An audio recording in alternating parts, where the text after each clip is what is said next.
Hello, I'm Steve Robertson. The consultation period for the fairly controversial issue of the Precinct, which has to do with sporting facilities and a tavern in Victor Harbor, that period has now closed. However, there are still some fairly strong opinions being expressed around Victor Harbor on this issue. We're talking today with former Victor Harbor Councillor Peter Charles, and the issue at hand is the so-called Precinct with the tavern plus sporting facilities.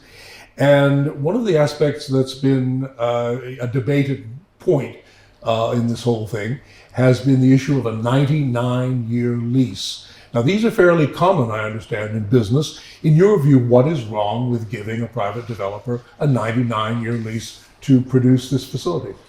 Well, it's well said. It is a normal business practice, and it is not unusual when people are making a large investment to expect or want that. But currently this is public land, and in order for it not to be public land and for a lease to be offered over the area, which is vast, it's virtually the full area of the section 202, and which of course is behind TAFE and what have you. A lot of people don't know what's going on. That's my concern. Like a tavern, perhaps. Like a tavern, and that now has been confirmed. There's been a lot of, we're told, and the public have been told, misinformation or lack of information coming from the council. I can understand to a degree that the council don't want to say too much because they don't really know where they're going either. It's still negotiable. To a degree, I understand how the council want to not speak of some things, like the renewal for 25 years after the 99 years option, and then another renewal for 25 years more, making 149. How will local sporting groups be affected? What are they telling you, and what have they announced publicly about their reaction to all this? They have seen fit to, at the 11th hour, very much the 11th hour, do deputations to council on 2 consecutive council meetings. The Great Southern first, Basketball Association, and then the gymnastic people the next month on. Yeah. There is potential to satisfy other people by having 10-pin bowling there, perhaps, an area that's available. They're talking about having a child care centre.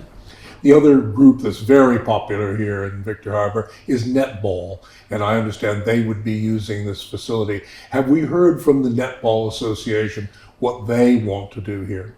I'm sure that they would be somewhat delighted, but the concern that I have is that, and most people do have, and I think the people, the gymnastics and the Basketball Association have already expressed that they are going to have trouble affording to use the facility if it's built. How do we know how much they're going to charge, though? What leads you to believe it will cost, leads them to believe that they won't be able to afford it? They have had discussions at their regular meeting that's held at the current recreation centre. They have a committee which forms from those 2 groups, as I've said, and also the Victor Harbor Town Band occupy that same facility, the recreation centre. Peter Charles, I'm wondering if you can tell us what the reaction of the local basketball association was to the Precinct proposal and whether they perhaps have a different idea about the way to do it.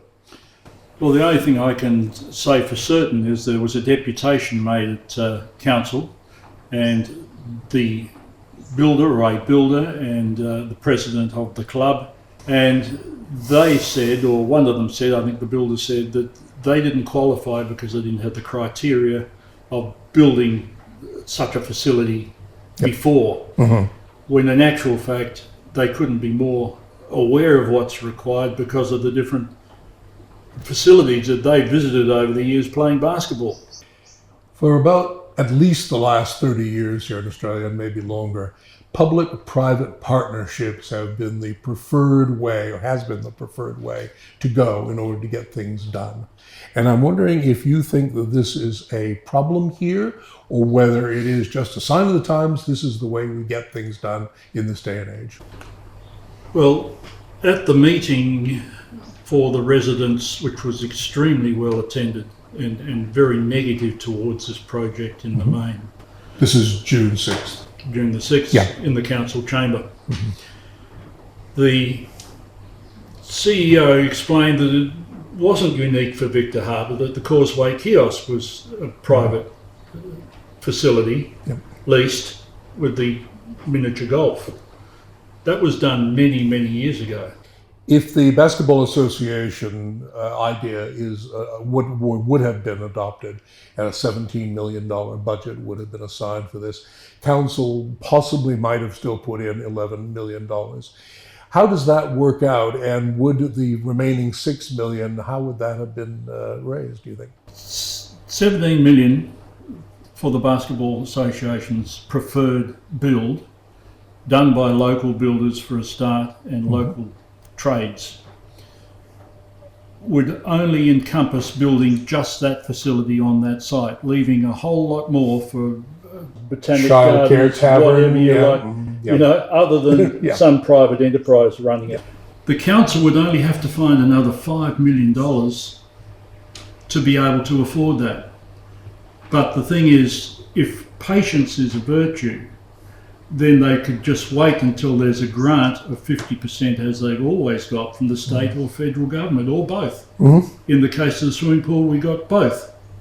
The mayor once again said, and it's been filmed, that did we want a tin shed development?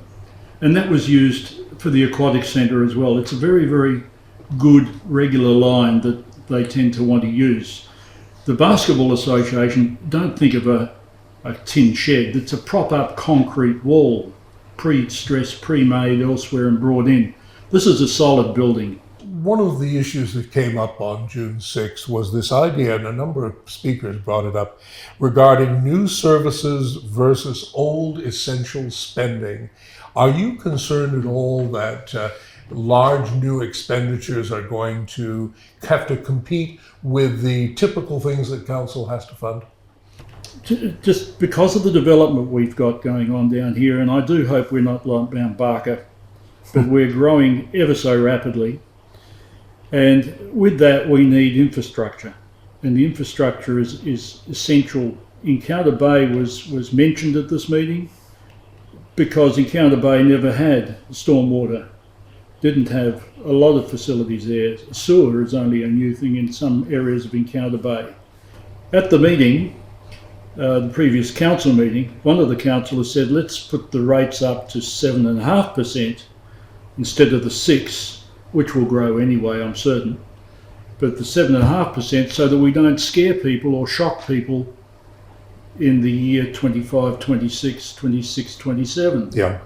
Because it's going to have to raise. It's going to have to go up considerably if we are to meet the responsibilities that we've got. Another councillor talked about bridges and things that needed to be repaired or maintained. We're looking now at the post-consultation period. So is the decision made, is it firmly cast in iron, or is there more that can happen and more that the community should offer its input into regarding this matter? The comments made during the 6th meeting by the CEO basically stated that things are still in flux. Nothing is in concrete or decided as yet. We'll negotiate still on that matter. We can't answer that at this stage. I don't think they really know either, and there hasn't been a prudential report completed yet either. The audit committee, the council's own audit committee with 3 independent members, have said we can't sign off on this at this stage. We don't have enough information. The former member of chair of ASIC, Mr. Jeffrey Lucy, made comment in the newspaper that we need another alternative or an alternative plan.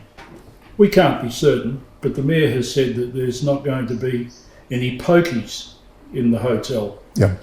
But we know better as far as hotels and taverns are concerned. A third of their income comes from food, a third of their income comes from drinks, and a third comes from gambling.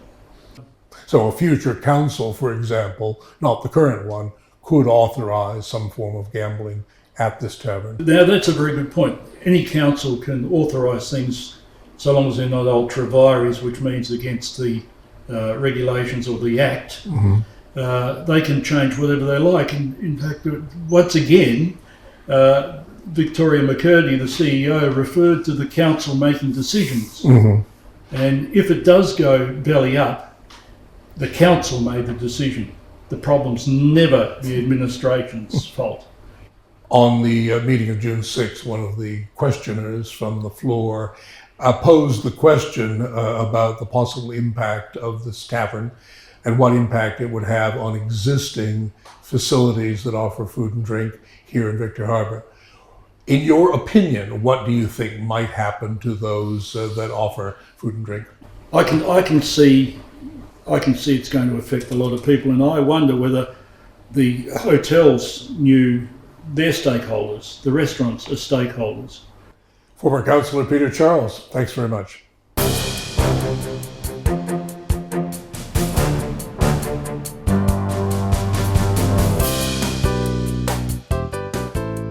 South Coast Television, your community, your voice.